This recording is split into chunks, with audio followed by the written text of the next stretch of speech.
이번 주 시사 이슈들을 미리 챙겨드립니다. 주간 시사기상도 시사평론가 민동기 씨 어서 오세요. 안녕하십니까. 예, 월요일 오늘 일정은 뭐가 있어요? 사회적 거리두기 9월 5일까지 2주간 더 연장이 되는데요. 네. 오늘부터 그 식당과 카페 같은 경우에 4단계 지역에서는 원래 10시까지였잖아요. 네. 9시까지로 1시간 단축이 됩니다. 꼭 기억하셔야 됩니다, 여러분.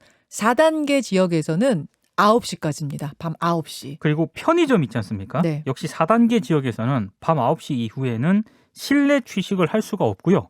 야외 테이블 의자 등도 밤 9시 이후에는 이용할 수가 없습니다. 편의점 업주분들이 굉장히 지금 불만이 많으시더라고요. 타격이 좀 클 것 같습니다. 부분에. 예. 그래요? 인원수에서 변화가 좀 있죠.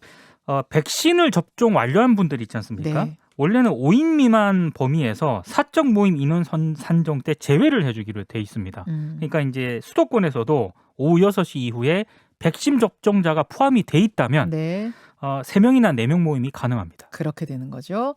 오늘 국민권익위가 중요한 발표합니다. 국민의힘과 비교섭단체 소속 국회의원 가족의 부동산 거래 전수조사 결과를 발표를 하는데요.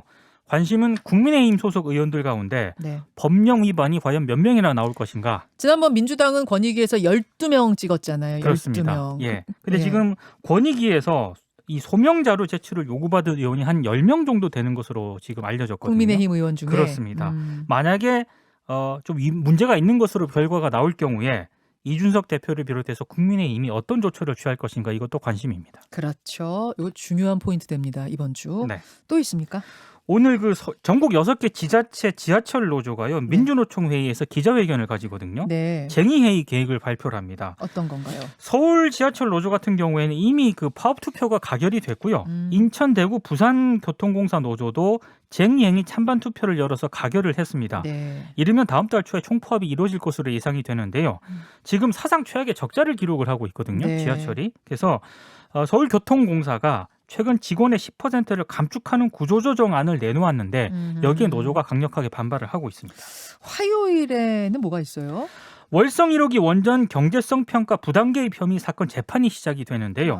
백운규 전 장관하고요. 최희봉 전 청와대 산업정책비서관, 정재훈 한국수력원자력 사장 등이 이제 재판이 시작이 됩니다. 네. 원래 공판 준비 기일에는 피고인 측 입장을 확인하고 주요 쟁점만 살피거든요. 그렇죠. 그래서 피고인 출석 의무는 없기 때문에 백 전 장관 등이 직접 법정에 나올지는 미지수입니다.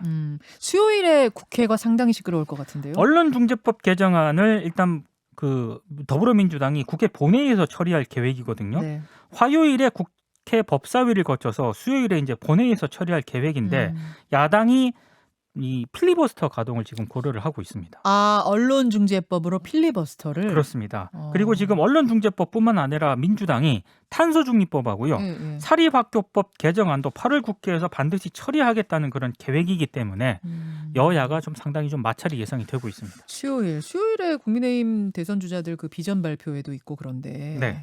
또 선관위 출범은 언제죠? 목요일이거든요. 목요일인가요? 지금 뭐 원로급을 중심으로 대여섯 명의 이름이 오르내리고 있는데 보도를 보면 뭐 이준석 대표가 정홍원 전 국무총리에게 선관위원장직을 제안했다 이런 보도도 있거든요. 네. 이번 주에 국민의힘이 굉장히 출렁거릴 것 같습니다. 김종인, 김병준, 황우여, 강창희, 정홍원 5명의 이름이 막 언론에 오르내리고 있었는데 일단 그렇습니다. 김종인 전 비대위원장은 아닌 것 같고 제가 봐도 아닌 것 같습니다. 그건 아닌 것 같고요.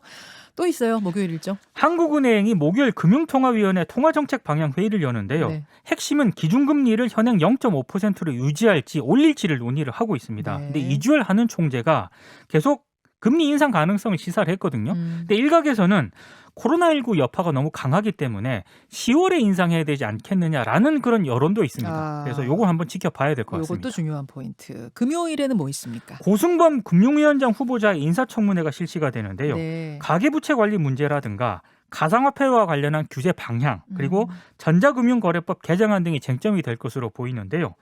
지금 뭐 장남이 뭐 여러 가지 좀 의혹이 있거든요. 초등학교 배정을 위해서 가족들이 위장 전입했다는 의혹도 제기가 됐는데 이것도 논란이 될 것으로 보입니다. 여기까지 2주의 스케줄 꼼꼼하게 훑어주셨어요. 고맙습니다. 고맙습니다.